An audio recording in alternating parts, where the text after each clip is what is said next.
Ethan's eyes widened as the chamber's light shifted. Holograms floated around him, projecting scenes that seemed both real and impossible. He could see the streets of the alien city as they had been centuries ago, alive with beings moving gracefully, their glowing skin shimmering in the sunlight. Machines flew silently above, carrying materials, delivering messages, and performing tasks with perfect precision. The civilization had been magnificent, far beyond anything humanity had achieved. This is incredible, Ethan whispered. Your people, they were amazing. Lyra's pale blue skin seemed to glow faintly in response to his awe. Amazing, yes, but not perfect. Our greatness, it blinded us. Our curiosity turned into greed. Our pride became our undoing. Ethan studied her, noticing the deep sadness in her eyes. What happened? Why are you alone? Lyra floated closer to a projection of a grand plaza filled with her people. We fought among ourselves. Our leaders desired more power than the planet could give. Wars broke out. Cities fell. And in the end, I survived. I was spared, though I do not know why. The holograms shifted again. Now Ethan could see vivid images of battles. Energy weapons lit the skies like lightning. Towers crumbled under unknown forces, and the streets were filled with chaos. He could almost hear the cries of the dying, the roar of engines, the hum of technology in conflict. The beauty of the past was replaced by devastation. Ethan swallowed hard. It's horrible. Yes, Lyra whispered, her voice shaking ever so slightly. Horrible, and yet, it is my burden to remember, to carry the story of my people. Ethan walked among the holograms, touching the projections carefully. When he passed his hand through one, the image rippled but did not vanish. The beings moved as if aware of him, as if they could feel his presence.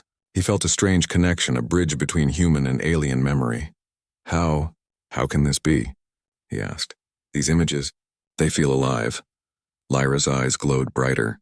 The chamber holds memories in a form of energy. It preserves not only what was done, but what was felt. Every joy, every sorrow, every fear. It is here, that is why I warned you. Not all can see and remain unchanged. Ethan's heart raced. He had seen ancient ruins before, alien technology, even strange life forms, but never had he felt so close to a civilization that no longer existed. He felt honored and afraid. Do you show this to anyone? He asked. Lyra shook her head. Never. No one has been allowed to see this for centuries. Some would misuse it, some could not survive it. Ethan nodded, understanding the gravity of the moment. I understand. I won't misuse it. Lyra's expression softened. I hope not. Humans, you have potential. Perhaps more than you know. Ethan noticed a smaller projection near the center of the room. It showed a family, two beings similar to Lyra holding a small child. The image was different from the grand city scenes. It was personal, tender, and full of love. Ethan's chest tightened as he watched the family play and laugh, unaware of the coming destruction. That is your family? He asked softly. Lyra nodded, her glowing eyes dimming with sorrow. They were everything to me. I was torn from them when the war began. I never saw them again. The chamber, it keeps them here. It allows me to remember what was lost. Ethan felt a lump in his throat. I'm so sorry, I can't imagine. You cannot, Lyra said quietly. But you can feel it. That is why I show it to you. To understand what courage and loss mean, even across species. The holograms began to shift again, showing not only destruction, but also the aftermath. Empty streets, broken machines, and monuments standing like tombstones. The planet seemed silent, lifeless, but there was an energy, a memory of life waiting to be remembered. Ethan noticed movement in the shadows. Tiny sparks of light, almost like fireflies, floated across the chamber. What are those? He asked. Lyra's eyes followed his gaze. They are echoes. Energy left behind by my people. They are part of the memory. They respond to those who witness the chamber. But beware. Not all echoes are friendly. Some carry pain, anger, fear. Suddenly a hologram shifted violently. A projection of a warrior lunged at Ethan, energy weapons raised. He stumbled back, heart pounding as the image dissolved. Lyra's voice cut through the tension. Focus, human. Do not let the echoes frighten you. They are not real. Not entirely. They are remnants of emotion. Ethan took a deep breath and steadied himself. He realized that this chamber was not just a historical archive. It was alive in a sense. The memories were conscious, responding to him, reacting to his presence. Every step, every thought, every emotion he had triggered responses. This is incredible, he said, more to himself than to Lyra. I've never seen anything like it. Lyra's glow brightened faintly. Few have, and fewer still have survived the experience. Most humans would turn and run, afraid of the intensity. But you have stayed. That is human courage. That is why I chose to show you this. Ethan looked at her, feeling both pride and unease. I'm not sure I deserve it. It's overwhelming. You are deserving because you chose to understand, Lyra replied. Many see power and they seek it. Many see knowledge and they hoard it. You see and you seek understanding. That is rare. That is human. Ethan felt a warmth spread through him. Even in the midst of alien sorrow and catastrophic history, he realized humans had something special, something even advanced alien civilizations could recognize: the ability to rise, to endure, to learn from the past. Lyra guided him to another part of the chamber. Here the projections showed experiments, inventions, and discoveries. Beings manipulating energy, building machines that could alter the environment, even exploring beyond their world. Ethan's mind raced with possibilities. Humanity was just beginning to reach the stars, but here was a species far ahead, yet unable to survive its own brilliance. Your people, they could have changed the universe, Ethan said quietly. Lyra's eyes dimmed. Perhaps. But change comes not from brilliance alone. It comes from wisdom and restraint. We had neither in time. Ethan glanced around. Machines hummed faintly, waiting for touch, and projections shifted as if alive. Can humans learn from this? Can we do better? Lyra's gaze softened. Perhaps. That is why you are here. Humans, you are not bound by our mistakes. You can see, understand, and choose a different path. Courage alone will not save you, but courage combined with wisdom. That may make your species great. Ethan felt a surge of determination. He realized that this was more than witnessing history. This was a lesson, a challenge. Humans had potential beyond survival. They could rise, adapt, and surpass even the greatest civilizations if they learned to balance courage with wisdom. Suddenly, a sharp hum filled the chamber.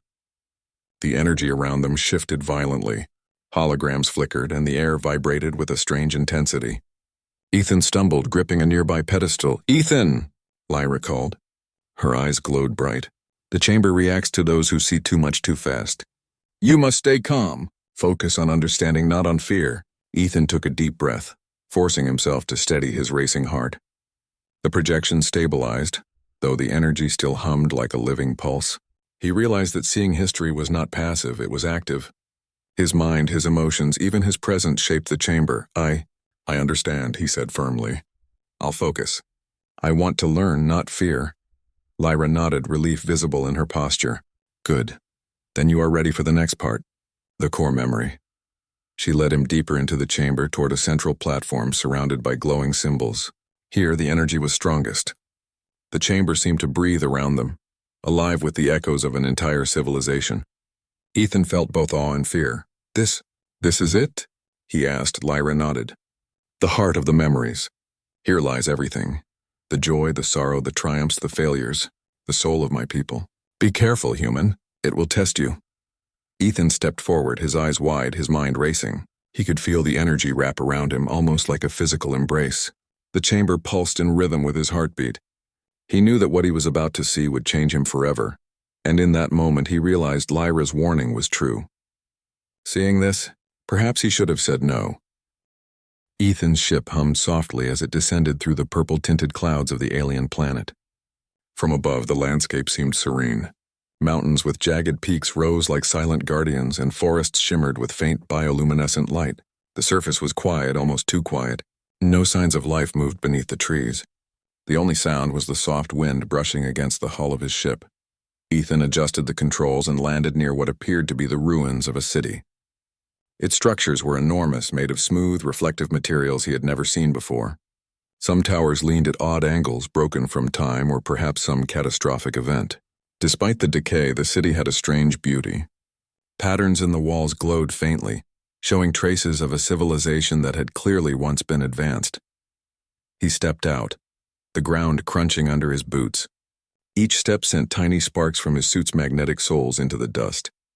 His pulse quickened, not out of fear, but because he loved discovery. This was exactly why he had become an explorer, to see what no human had seen before. "Hello?" Ethan called, his voice sounding small against the silent city. His words echoed strangely, as if the ruins themselves were listening. For a long moment, there was no answer. Then he heard a sound like soft wind, but almost melodic. From the shadows between two leaning towers, a figure emerged. Ethan froze. She was unlike anything he had ever seen. Her skin was pale blue, smooth and shimmering faintly under the violet sky. Her eyes glowed like soft lanterns, a gentle light that seemed to pierce right through him. Her hair flowed like liquid silver, and her movements were graceful, almost floating. She wore a long, flowing garment that shimmered as if made from the light itself. Ethan swallowed hard. "You live here?" he asked. She tilted her head slightly. Her lips curved in a faint, sad smile. "Live? No, survive?" Perhaps. Ethan stepped closer, curiosity overcoming caution. I'm human.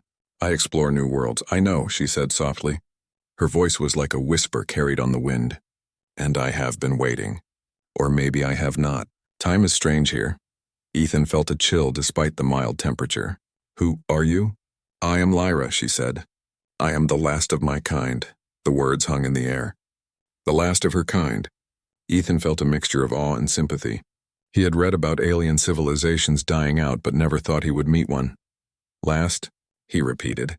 "What happened?" Lyra's gaze drifted toward the horizon. Her glowing eyes dimmed slightly, as if she were staring through centuries of loss. "A war. A betrayal. My people, they are gone." Ethan's heart tightened. I'm sorry.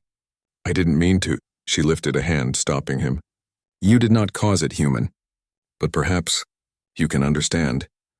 There was a pause, then she whispered, almost as if speaking to herself, "Do you wish to see it?" Ethan's curiosity flared. "See what?" "The truth of my people. The memories I cannot release alone," she said. Her voice was soft, almost mesmerizing. She turned and walked slowly toward a part of the ruins that seemed older, darker. "Follow me, if you wish." Ethan hesitated. A small voice in his head warned him to stop. Strange things often hid behind beauty and soft voices, yet something inside him urged him forward. His heart thudded with a mixture of fear and excitement. I'll follow," he said. Lyra nodded, her expression unreadable.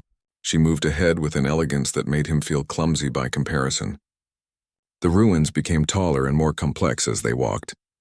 Broken walkways crisscrossed above them, and strange machines sat abandoned, their purpose unknown. Ethan ran his fingers lightly along one of the devices. It was cold, metallic, yet strangely alive, humming faintly under his touch.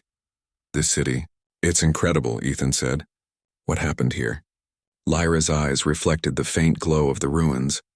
"My civilization was great, but we were not wise. We had knowledge, power, and we destroyed ourselves. Only I remain." Ethan felt a pang of sorrow for her. "Why are you showing me this?" She stopped and turned to face him. Her glowing eyes locked onto his, and for a moment, he felt like she was reading his very thoughts. "Because," she whispered, "you are human, and humans. You have something we lost: courage, curiosity, the ability to rise from the darkness. Perhaps you will understand what others cannot." They reached a massive doorway carved into the mountain of ruins. It was covered in strange symbols, glowing faintly in patterns that pulsed like a heartbeat. Lyra placed her hand against it. The wall shifted and opened silently, revealing a vast chamber within. Ethan's breath caught. The room was enormous, filled with alien artifacts he could not begin to identify. Holographic projections floated above tables, showing figures and machines that moved as if alive. The air smelled faintly of ozone and old stone. The chamber seemed to hum, a quiet energy vibrating in every corner. "This is where you keep your memories?" Ethan asked, awe in his voice. Lyra nodded. "This chamber holds what I cannot carry alone. But beware, human. Seeing too much can change you. Once you enter, there is no turning back." Ethan felt a thrill run through him. Fear was there, yes, but so was excitement. He had explored dangerous worlds, encountered strange beasts, and faced storms that could tear his ship apart. Yet this felt different, personal, intimate, a chance to witness something ancient, something lost. I want to see it," Ethan said. Lyra's lips curved in a faint, sad smile. Then step forward. But remember, not all truths are gentle. He moved into the chamber, his eyes widening as the holograms came to life. Scenes of a city in its glory, alien beings moving gracefully, machines working in perfect harmony. They were breathtaking. Ethan reached out and one of the projections responded, moving as if it were real. He gasped, "Beautiful, isn't it?" Lyra whispered, "Yes." "Yes, it is," Ethan said, almost in a trance. Then the images shifted. He saw conflict, armies clashing, fires burning across the city, creatures falling. He heard sounds he could almost feel, screams, explosions, the crackle of energy. The peaceful past was gone, replaced by chaos and destruction. Lyra's voice was steady, almost mournful. "This is why I am the last. My people could not survive their own choices, and now I carry their story alone." Ethan's stomach turned. The beauty he had seen was nothing compared to the horror of what followed. Yet he could not look away. He understood now why Lyra had asked if he wanted to see it. It was a warning, but his human curiosity had overpowered caution. "The chamber, it reacts to memory," she said. "It draws the past into the present. Many have come before. None have left unchanged." Ethan felt a shiver run through him. The energy in the room was rising, pulsing with each holographic scene. Shadows moved along the walls, and the air itself seemed to breathe. He realized that stepping inside this chamber was more than witnessing history. It was stepping into a force beyond comprehension.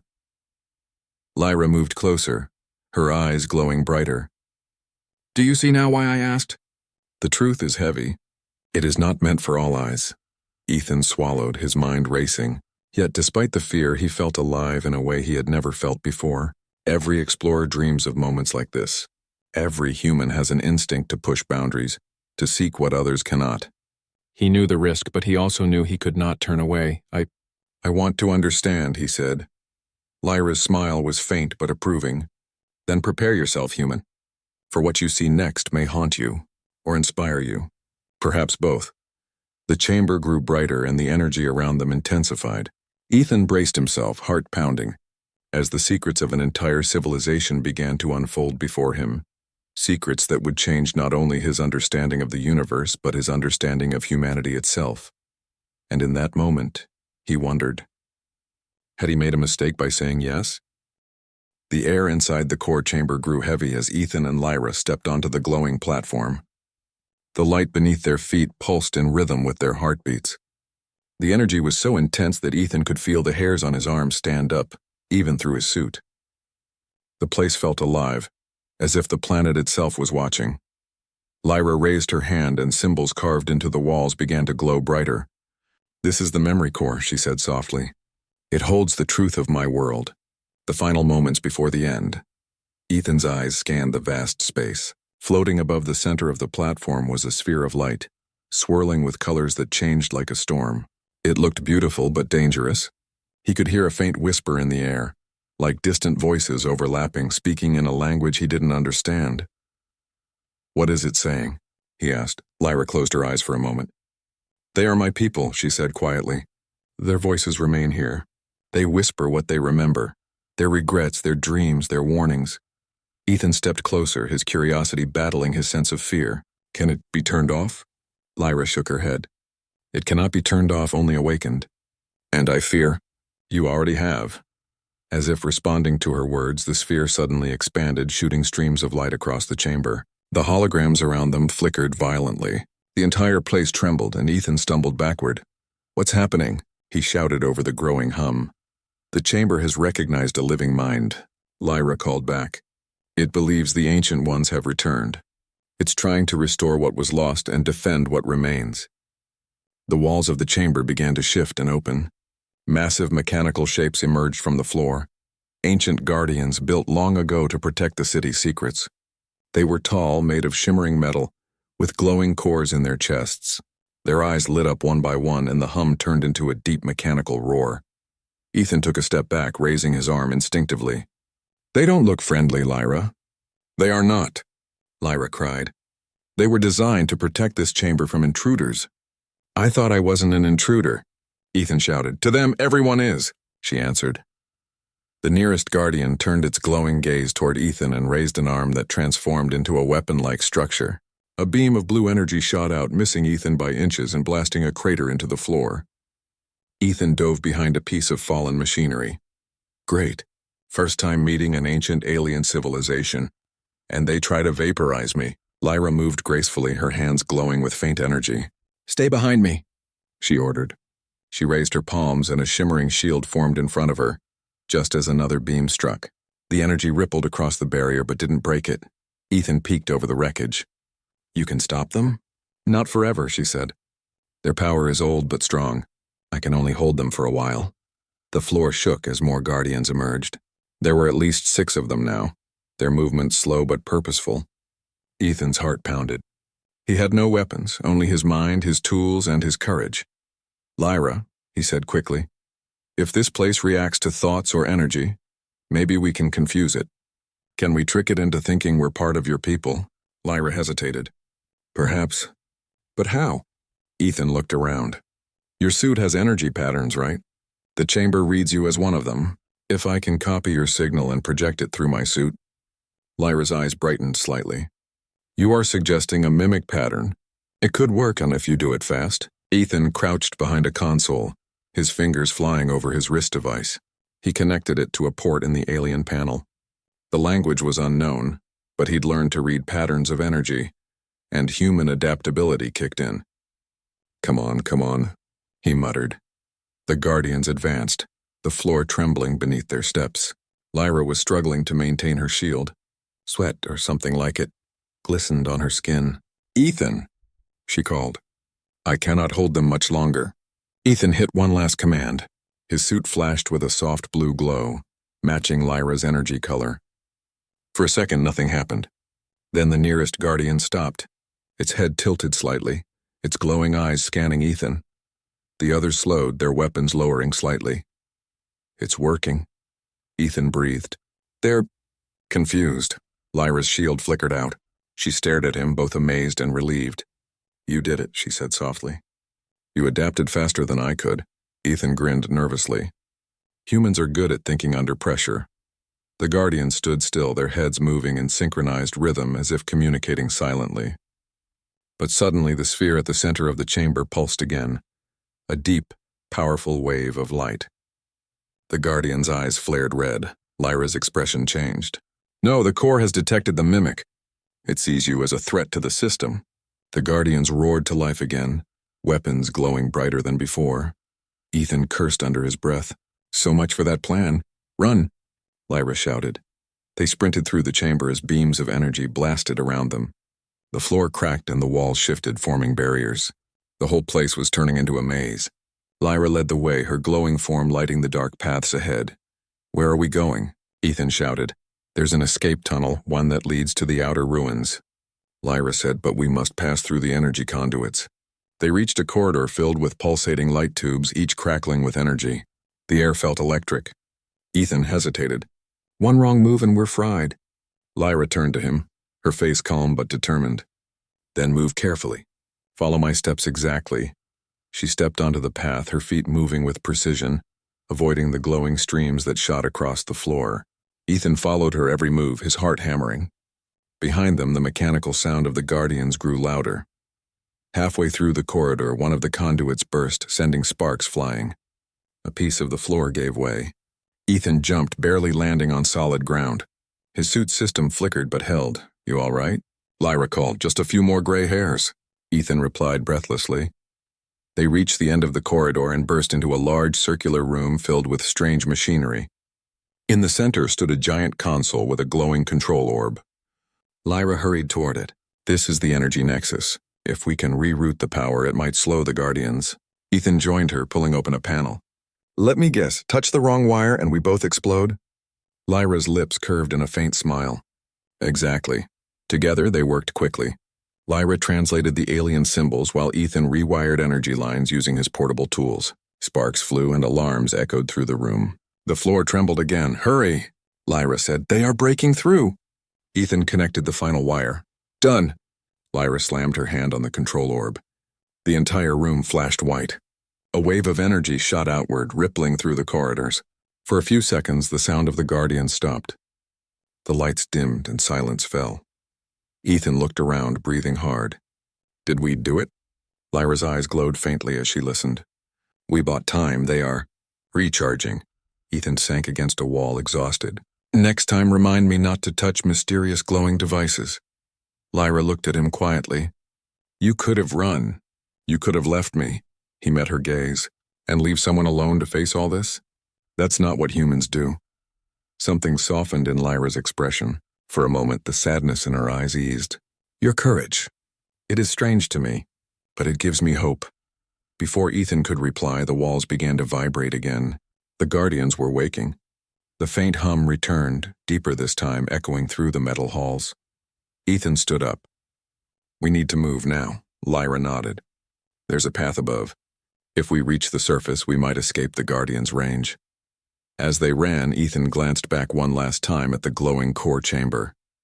The light within it seemed calmer now, as if watching him go. He wondered if the planet itself was alive, testing him. They climbed through broken corridors, debris falling around them. The distant sounds of mechanical footsteps echoed below. At last, a beam of natural light appeared ahead, the way out. Lyra turned to him as they neared the exit. Ethan, she said softly, if we survive this, I must show you something else. Something no human has seen. Ethan raised an eyebrow. After all this, you still have surprises? Her lips curved in a faint, mysterious smile. Yes, but first we must survive. They stepped into the open air just as the ground beneath them shook again. Dust and glowing debris flew upward as the chamber below collapsed. Ethan looked back, his heart racing. The ruins were alive again. Dust and light clashed as the great guardian roared again, shaking the broken halls of the alien city. The mechanical beast's glowing eyes locked on Ethan and Lyra, its body like living metal carved from ancient stone. Sparks flew as its massive limbs scraped the ground, and the faint hum of energy filled the air. Ethan's breathing grew sharp. His heart pounded in his chest as he looked at the creature. We can't fight that thing head on, he said quickly, his voice trembling but steady enough to show determination. Lyra turned toward him, her glowing eyes reflecting the chaos around them. It was built to protect what remains of my people, she said softly. It cannot be reasoned with. It will destroy anything that moves within the ruins. The Guardian moved forward, its heavy steps causing the entire hall to quake. The blue energy lines that ran across its body pulsed like veins of lightning. Ethan ducked behind a fallen pillar, pulling Lyra with him. There has to be a control core, some way to shut it down, he said. These things were made with logic, right? Machines need commands. Lyra shook her head. It has no master now. The command systems are gone. Only the prime directive remains, to guard. Ethan peeked over the stone edge. The Guardian sensors swept across the room, and a beam of blue light struck the ground near them, scorching it black. He ducked again, his mind racing. If it's guarding something, maybe we can make it think it already failed. Lyra frowned, not understanding. What do you mean? He pointed upward toward the broken ceiling. If we make it believe the chamber's collapsing, maybe it'll think the structure's integrity is gone and stop trying to protect it. Lyra looked doubtful, but she could see the spark in his eyes, the stubborn human courage she had come to respect. You would trick the guardian of my people with illusion? Ethan smiled faintly. I prefer to call it improvising.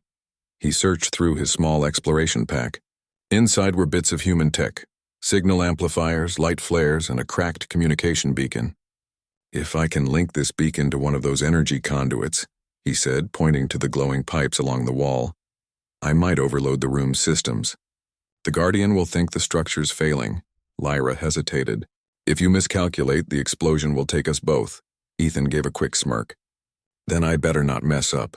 The Guardian moved closer, each step a rumble of thunder. Ethan and Lyra sprinted from their cover. Energy blasts tore through the air behind them, sending debris flying. Ethan dove toward the nearest wall, sliding into position beside a cracked conduit. Cover me, he shouted. Lyra raised her hands, her species' ancient energy still flowing faintly through her. She summoned light from the fragments of her lost city. Shimmering walls of blue energy formed between them and the Guardian, deflecting the creature's deadly blasts. Ethan worked quickly, connecting the beacon to the conduit with trembling hands. The small device flickered, protesting the raw alien power flowing through it. Sparks erupted as he twisted the final wire in place. Now what? Lyra shouted. Now we pray. Ethan yelled back. He slammed his palm on the beacon's activation pad. A deep hum filled the room. The walls of the chamber began to pulse as light patterns went wild.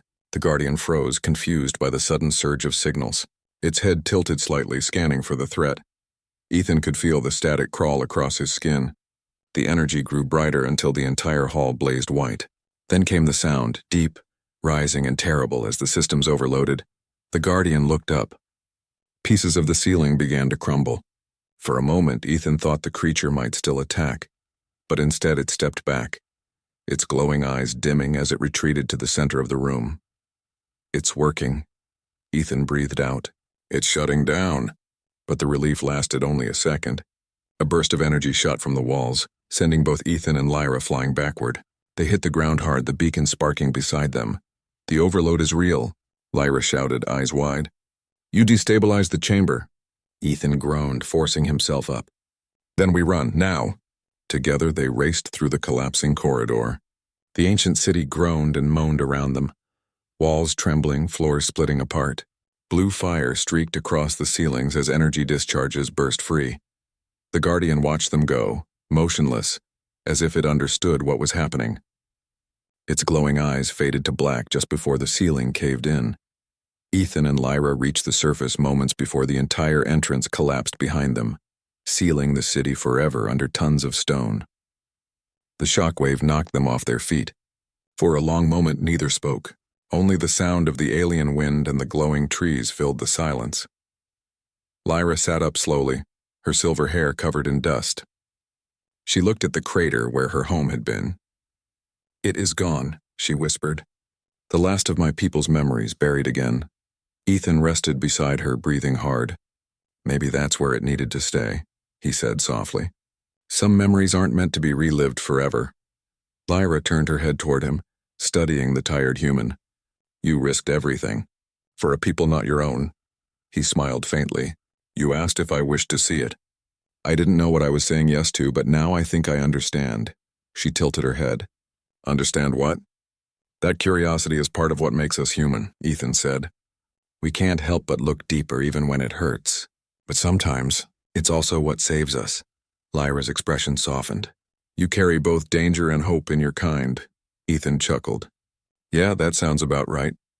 For a while they sat in silence, watching the twin suns begin to rise over the violet sky.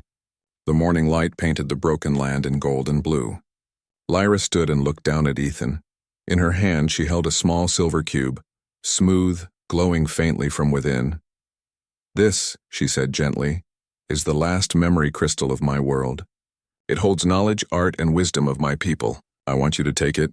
Ethan looked surprised. Me? I can't. You must, she interrupted softly. If I keep it, it will die with me. But with you it may live on. Perhaps one day humans will learn from it and avoid our mistakes. He reached out carefully, taking the cube. It was warm to the touch, pulsing faintly like a heartbeat. I'll keep it safe, he promised. Lyra nodded. Then my world will not be forgotten. A gentle breeze swept across the valley, carrying faint echoes of the lost city. Ethan turned his gaze toward his ship in the distance, standing like a silver star on the sand. He knew it was time to leave. As they began walking back, Lyra slowed her pace. You humans, she said quietly, never stop searching for meaning in everything. That is your strength. And your curse, Ethan smiled. Maybe. But it's what keeps us going. When they reached the ship, Lyra stopped a few feet away, her glowing eyes reflecting the metallic hull. Will you come back? She asked. Ethan hesitated. If I do, what will I find? Only the wind, she said softly, and perhaps the memory of what was. He nodded slowly. Then I'll remember. As he boarded his ship, he looked back one last time. Lyra stood against the morning light, her figure shimmering like mist. She raised her hand in farewell. Ethan felt a strange mix of sadness and gratitude. He had come for exploration, but found something far more meaningful. The engines roared to life, and the ship rose slowly from the ground. Through the cockpit window, he saw the violet horizon stretch endlessly below him. He held the memory cube in his palm, its soft glow lighting his face. He whispered to himself, You wanted me to see it, Lyra, and I did. But what I really saw wasn't your past, it was us. The ship broke through the planet's atmosphere, leaving behind a streak of white against the purple sky.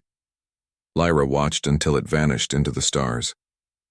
Then she turned toward the silent valley, whispering words in her native tongue. They were a farewell, but also a prayer, for the future, for the strange, fragile species that had come from the stars and dared to care. Far above, Ethan's ship drifted into space. He placed the cube gently into a secure case. Its glow pulsed once, as if alive. He smiled faintly. "Do you wish to see it?" he murmured, repeating her words. "I said yes once, and I think I'll keep saying yes." That's what we do. The stars outside shimmered brighter, and the Earthborn explorer continued his silent journey home, carrying with him not just the memory of a lost world, but proof that even across the galaxy, humanity's light could touch the darkest places and bring them hope once again. End of story.